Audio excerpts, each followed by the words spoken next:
y'all, it's Keela and welcome back to Keela's Corner.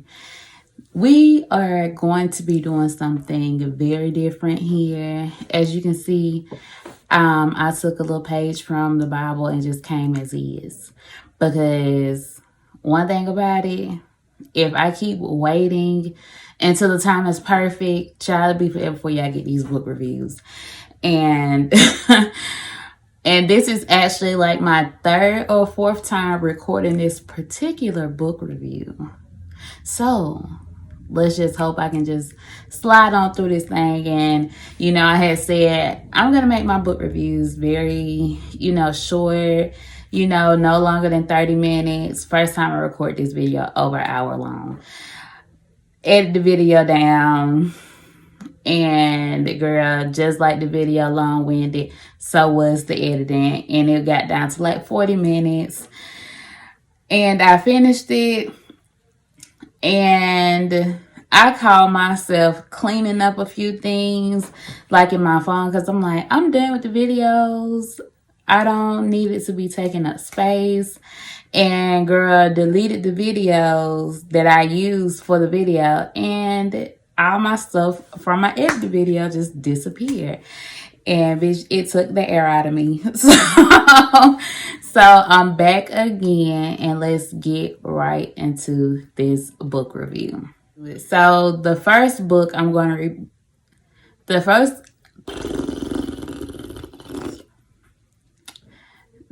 book I'm going to be reviewing on my channel is called Nothing Like Loving You by Kelly Marie. And it was the first book I ever read by her. And I'm a fan. Definitely, I'm a fan. And I went through like the highs and lows with some of these characters. Some of them don't like, even when they're supposed to be like the main good character.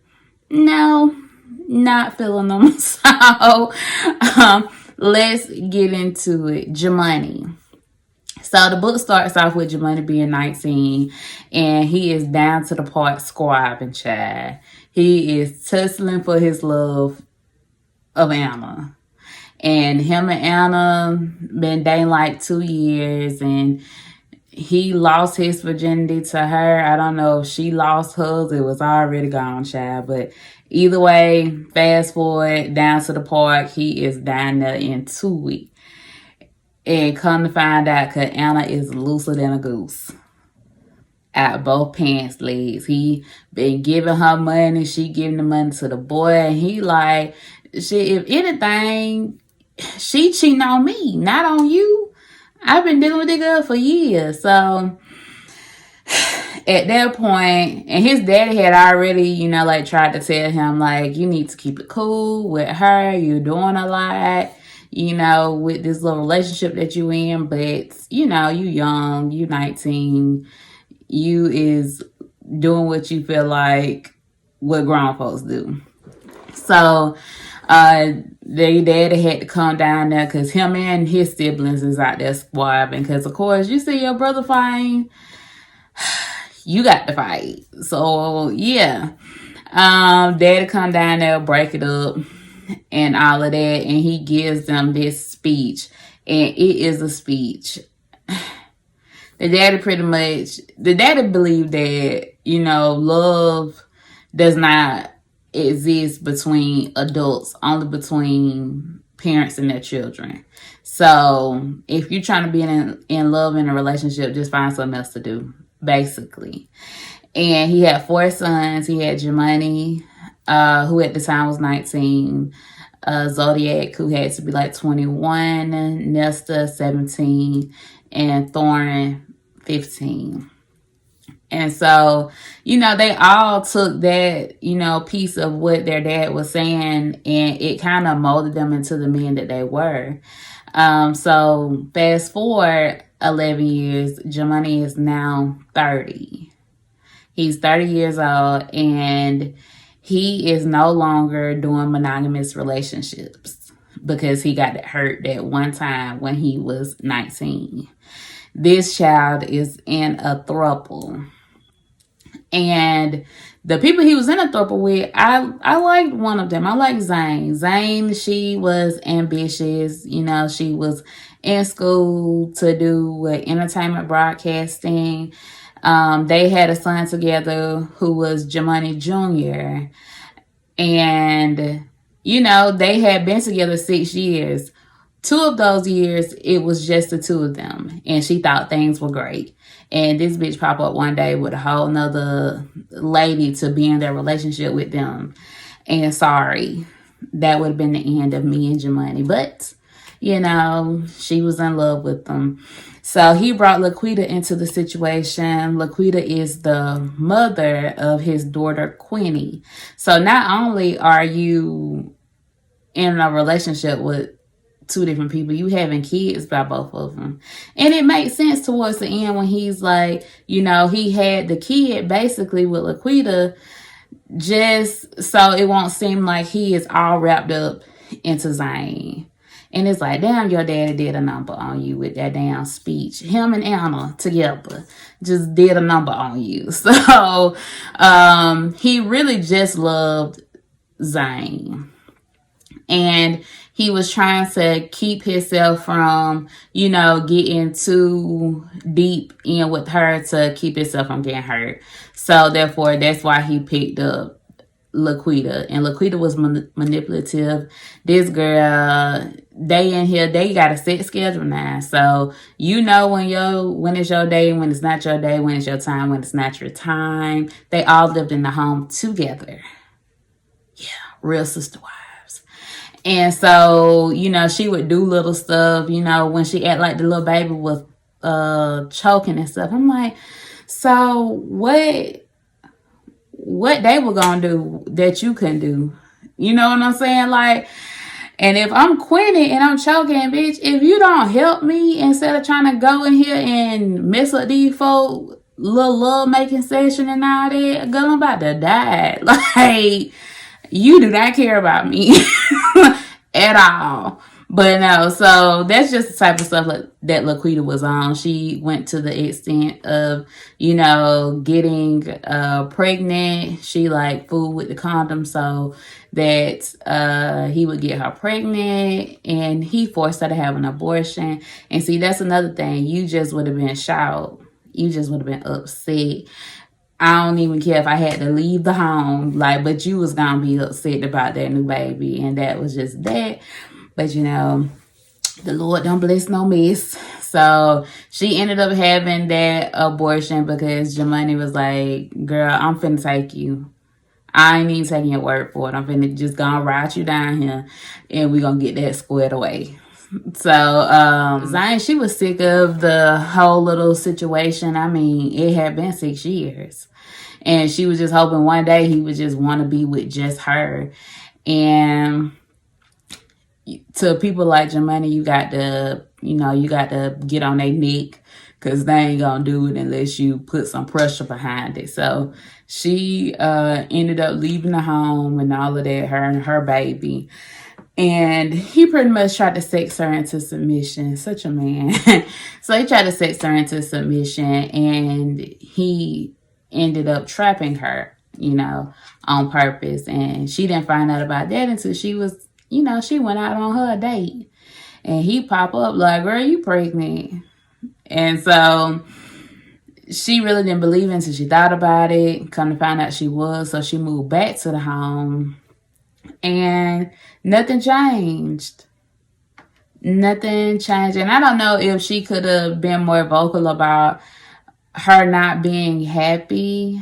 Like actual words instead of expecting him to just grasp the fact, because, you know, some people, it could be red in their face and you just, do I need to spell it out for you? So she went back to the home and, you know, she had that miscarriage alone. And she started self-medicating. I hated that for Zane. I'm like, girl, do not go down this road. And she went a little bit way down it and things. So, but it was actually the thing that needed to happen to like turn that relationship around or get him to open his eyes, because she just loved him so much and she just felt like it just wasn't enough. and seeing how his parents, you know, were in their relationship, because mind you, him and his siblings, they come from a 2-parent household, but his dad has always cheated on his mom, and it wasn't a secret. Like, that's just what his daddy had been doing. The mama knew and everything, and she just act like it wasn't happening. And the daddy, his ass didn't care. So it's just like, that's what his daddy had been doing. And I'm telling you, situations affect people differently.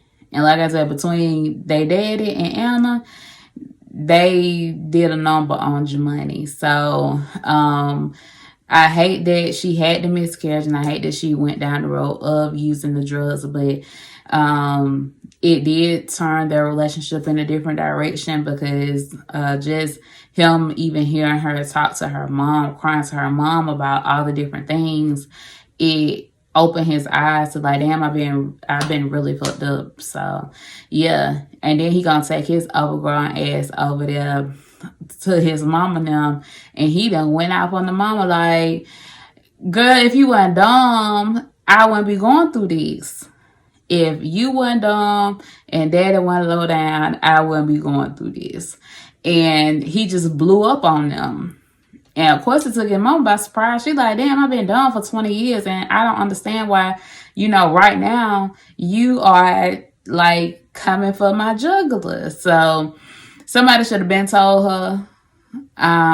She should have been woke up because she's stronger than probably any woman in that book. Cause girl, y'all been together 20 years, and this man been dog walking you the whole time. The whole time. So, you know, after Jemani goes off on her, saying how, because he's having a breakdown, basically, a mental break, and she comes to terms like, I deserve better, I've been deserving better, and she decides to quote unquote leave the dad in a certain time frame in the book, and he gets his shit together. But it's like 20 years. Read between the lines. But you know, the folks say love is a dangerous drug. So and that's pretty much how their story goes. I mean, he did end up just being with Zane, moving Quita out and things like that.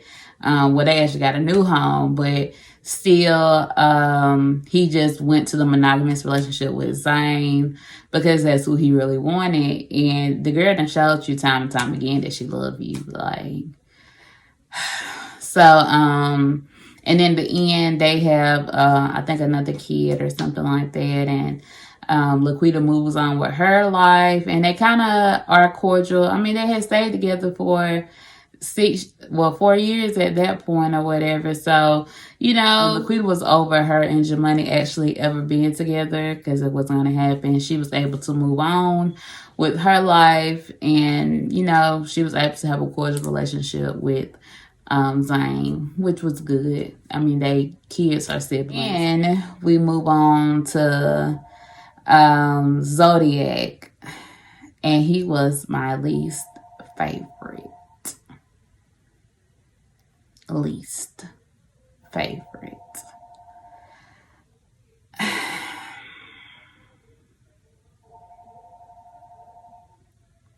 There's so many words that I could say about Zodiac, and it's just, and like I said, he was supposed to be a good guy, somewhat, but you did a whole lot. You did entirely too much for me. Like, so my least favorite person, as I already said, was no other than Zodiac. He just did entirely too much for me. And it was his fault. Like, a lot of this stuff was his fault. Like, you know, Zodiac had a son named ZJ with Sapphire. Sapphire was manipulative. She was a gold digger. She basically looked at their son as a little ATM machine, basically. And she would sleep with him here and there, just, to keep him going. Because unlike Jemani, Zodiac felt like if you did all the things right and you showed them love and attention and gave them things, that they would love you back. So that's how he approached the situation with Sapphire. She had him on a yo-yo string, basically, and it was just sickening to see. And so when Sapphire basically told him that, hey, ZJ is giving away all his little things at school, we need to do something about it. I mean, ZJ was throwing everything from the kitchen sink at a little bit of Madison, basically trying to strong arm her like, you finna be my girlfriend. You need to take this chain, this iPad, whatever it is I'm giving you, because we are about to be together or whatever. So he automatically called a little good what he got her little, did he call her little whole little, he called her something.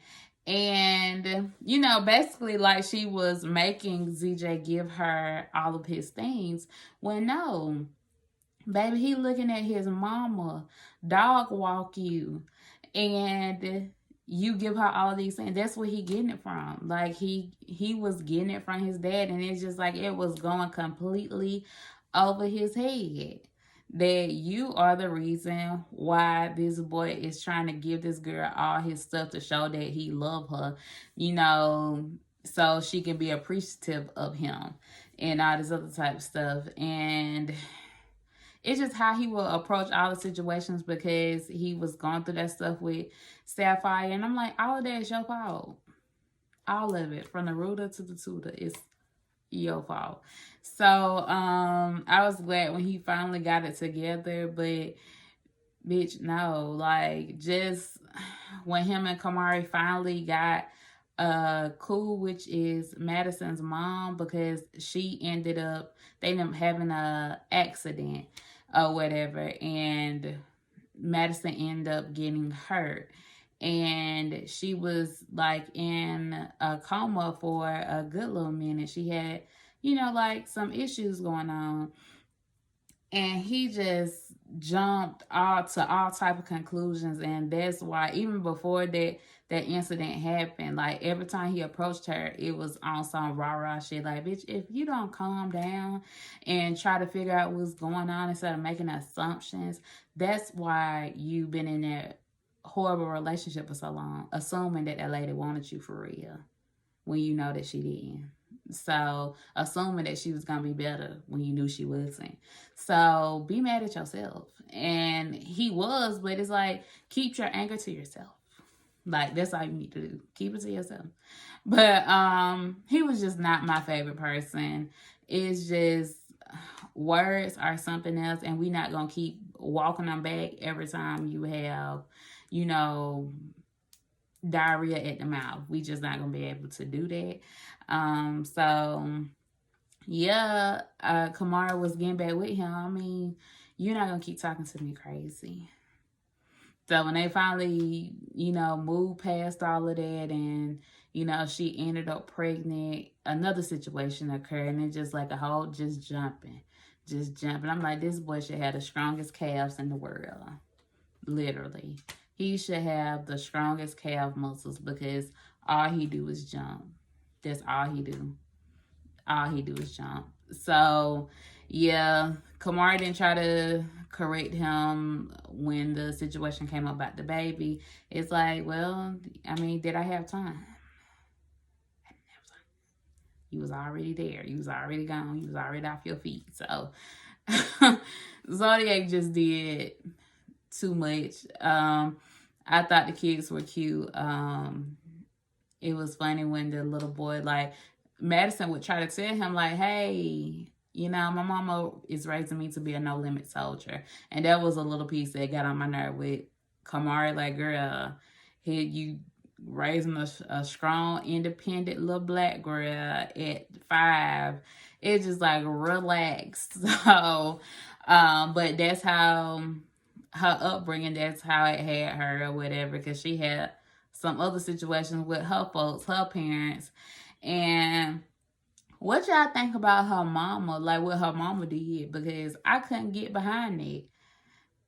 Like, you done took this girl, changed her name, all because this man didn't want you, and she has, like, the shit you do is, like, people in general, it can affect other people, your kids, you know, how you are in the future. It's just like, people don't be mindful. And it's like, girl, you was vindictive because that man didn't want you. And you are very much wrong. But let me know what y'all think.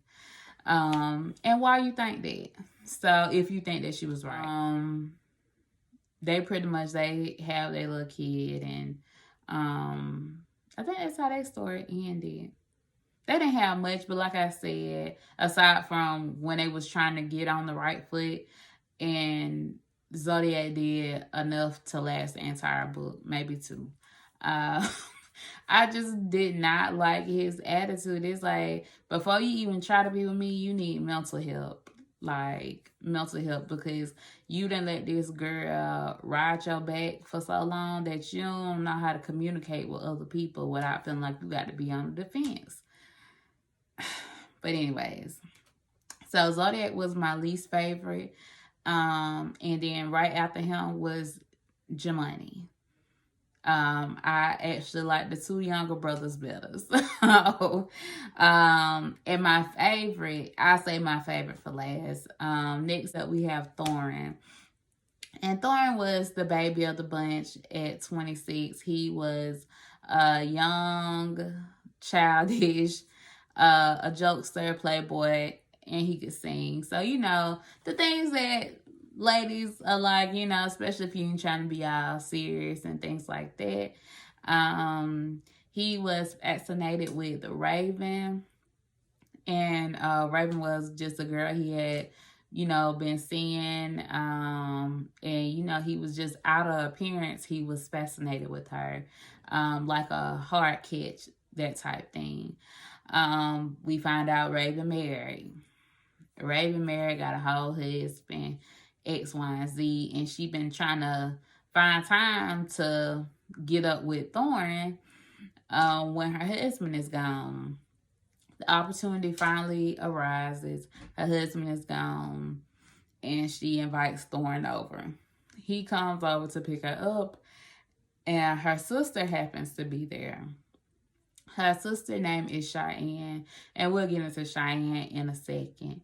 So Cheyenne happens to be staying at Raven's house for a second because she didn't let them folks run her out her apartment like a fool.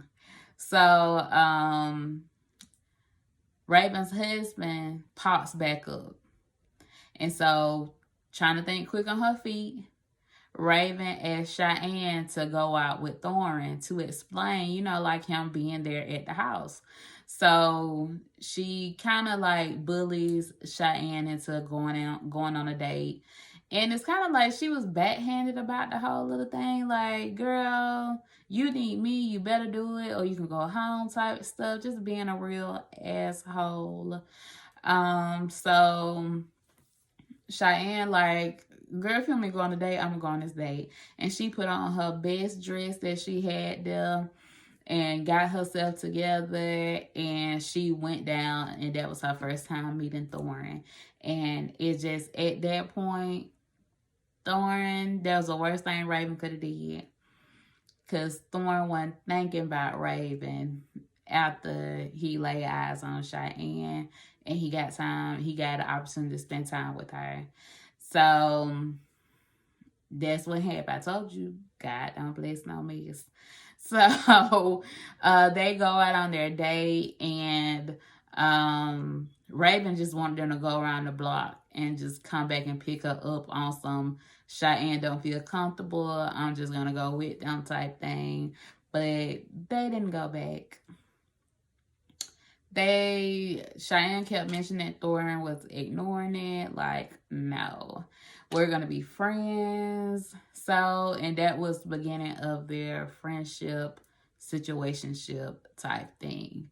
And Thorn, he was on the side with his dad as far as, we don't love these hoes, we not looking for love, we are just gonna play the field type stuff. So the feelings that he started to get for Cheyenne, they kind of caught him by surprise too.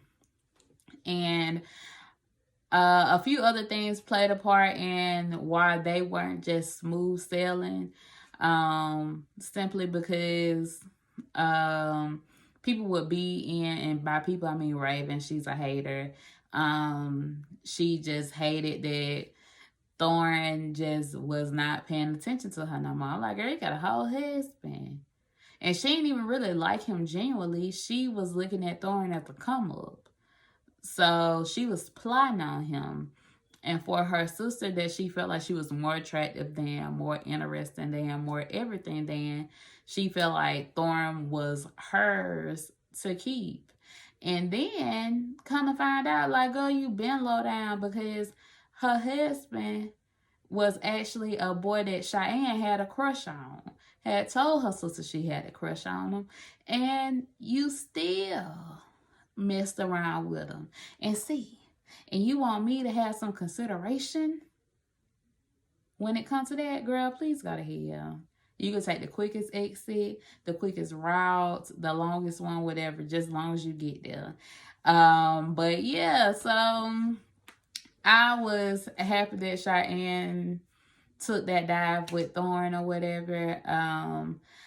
I just wish that, I like that Thorn also made her be confident in other parts of her life. Like, Cheyenne had, he ain't even a real boyfriend. I don't even know what you call him. He done moved into her house, basically, and then moved his cousin into the house. And she just letting it go. Like, you feel like these people having sex in your house, girl? And you go stay with your sister and you leave them in your house? Ain't nobody working. They just eating your food up.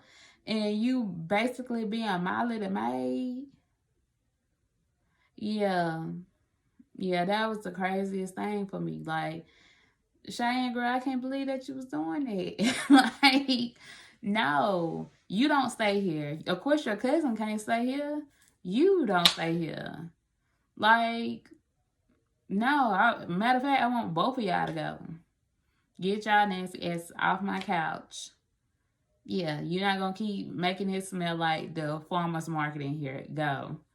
Please. And commenting on my weight, girl, comment on you not having no job. Comment on that. Please, if you don't do nothing else. Comment on the actual position of where you are in your life before you worry about how much I weigh and what you can do to help me. Let me help you by opening the door. I can open the door for you. That's what I can do. So, but yeah, that was what I didn't like. I feel like she put up with that entirely too long. I'm glad Thorn came there for a second and was like, y'all got to go. Hit the door. So, when he was trying to, I guess, like, see if she had this hold on him, and so he attempted to mess with somebody else. Of course, it was somehow caught on candid camera. And so that added to her, all the other thoughts of him not really wanting her and stuff like that. And she pretty much pulled away from him. And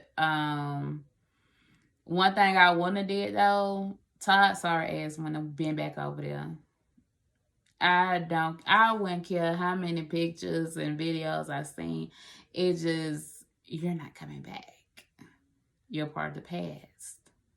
I don't care where you stay. You can't stay with me. So, when Thorn finally did pop up and Todd happened to be back over there, he was heartbroken. I was sad when Lil Baby dropped a tear on his way back, I think to the elevator or something. I was sad for him because it had hit him like, damn, I'm in love and she don't love me. But yeah, so, they got past that. And baby, when she call herself getting up there to sing. That's love. You know, he was on a date and everything. So, you know, just her getting up there to try to sing and express her love to him. I thought it was sweet or whatever. And at the end, he was like, girl, please don't get up singing nowhere else. Hate it. So, I really like that. I like them together. Thorin and Cheyenne ended up, of course, they stayed together. I don't know if they got married. I can't remember. But they ended up having a baby. And Raven was still a big hater. And you know you're a big hater when the mom in the situation, she was so happy every time Cheyenne would stand up for herself. She was so happy, like, stop letting this girl run over you. I know that's your sister, but no, like, get her together. So I definitely like Cheyenne and Thorin together. And on to Nesta. Nesta, he was my favorite. Between him and Thorin, I mean, they didn't really do anything or whatever. Nesta, the only thing that would, just in the beginning, he was just like real judgmental of Nadia without knowing her. He was just making assumptions based upon things that he thought. So Nesta was my favorite. He was 28. He was, to me, he was mature. He was on the other end of the spectrum from Thorin and Jamani. He felt like if you loved someone and you respected them, then things would be okay. And it would work itself out, basically. So he wasn't against love or anything like that. And he just happened to have an insane baby mama who couldn't let go. So Nesta had a daughter named Trinity with Tempest. Tempest also had another daughter named Zaina with Ziggy. Ziggy was a deadbeat. Ziggy had a son named Nayland with Nadia. And that's how Nadia even gets in the picture, because Tempest cannot be mature to save her life. Nadia works at her mom's boutique, and Tempest would come up there to start mess with her over Ziggy, the deadbeat. And she just was in a place where it's like, I'm going to be messy. I'm going to show you don't have that baby daddy. And I'm also going to show you that I got another baby daddy that's better, or a man that's better than him. I got both on, basically. That's kind of seemed like the judge she was on. But Nesta wasn't with that shit. Once he peeped what she was doing, girl, stop calling me up here. I'm not your man. Don't call me up here if you ain't got that baby. Just none of that. Stop playing with me. Stop playing with my time. And she pretty much put them in the same space together. And that's why I be trying to tell people, God, I'm blessed a mess. So she kind of put them in the same space together to even breathe the same air, basically. You know, they had that little party, and she was going to try to be messy because this girl was helping your baby. Like, how stupid you got to be? And he was like, girl, I wish you might take your dumb ass over there acting crazy. Like, if you don't relax. So, you know, and because Trinity and Nayland were in the same daycare, him and Nadia ended up building some type of rapport, because when he would be late, she would help him out, just X, Y, and Z. And so, baby, all it seemed for him to see her at that bus stop one time, and that pretty much, you know, kicked that little thing off. And he gave her some tough love, you know, some stuff she needed to hear, especially about with Ziggy. And even with, because she had her own daddy issues. And it's just like, girl, I would hate to. That's what I'm saying. Like, sometimes you got to go sit on somebody's chair, lay back, do whatever you got to do. Because she was 25 and she was you know, like literally still in shambles about jokes that kids made when she was younger about her not having a dad. And it's just like, you got to work through that because you going through shit with a deadbeat. Like, he pretty much pressured her into having sex for what it was, something that she needed for that baby. And it's just like, this dude is the lowest of the lows when it comes to low lives. Like, I hated that for her. And he just, it seems like he was more obsessed with her than he was with Tempest. And Tempest seems to be crazy about Ziggy because that's why she wasn't with Nesta, because she ended up sleeping back with Ziggy and he pretty much left her alone. So it's just stuff like that. And it was like, girl, you doing the absolute most. And I will keep saying about Ziggy, like, girl, please. And Ziggy, you done played yourself right around into the grave. Like, make it make sense. He forced Nadia to choose between, keeping Nesta safe and, being alone. Because that's really, really what it was. Like, you can be alone or I can kill him. Like, which one you want to do? You got a choice to make. And so she made the choice to, quote unquote, keep him safe. And that hurt Nesta because he didn't know why she was icing him out, basically. And that when he was outside her door, yeah, he was my favorite. He was hurt. He was my favorite. But they slid on past that. She let him know what the what was. And he thought it was so cute that she was trying to protect him. By breaking up with him and stuff like that. And to be honest, now that I think about it, maybe I missed it, but I don't know what none of them do.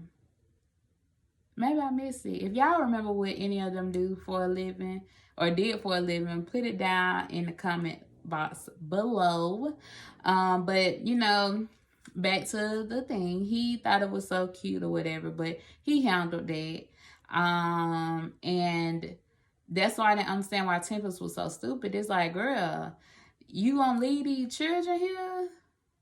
Because I knew when he called Nadia on the phone, like, babe, Trinity probably gonna have to come stay with us. Trinity and Zaina probably gonna have to come stay with us full time. And she was like, okay, let me know when y'all get here. I like Tempest, girl. If I was you, I would keep it cool. Keep it cool, mama. Like, it's just not that deep. Like, find you the safest thing to do other than messing with these folks, girl. But all in all, that's, my take on Nothing Like Loving You by Kelly Marie. It was a great book. And if you are confused about the rankings of the brothers, for me, at the top,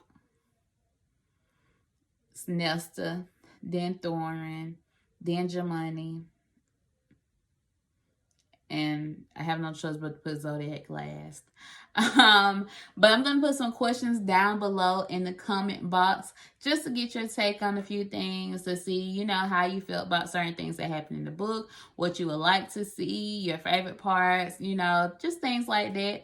So if you like reviews like this, keep watching, and I'll see you guys next time. Bye. Y'all, I'm so done with myself that I can't believe that I didn't mention this not one time in my video. But don't forget to like, comment, and subscribe to become a part of Keela's Corner. And don't forget to hit the notification bell, because how else you gonna know when I post? And, I was gonna send y'all off with a nice little song or whatever, but, because I'm feeling on top of the world, because, it's been a long time coming for this first video. But I'll probably do it for the next video, so y'all got to tune in to see. I'll talk to y'all later. Bye. He be more than one thing. I did.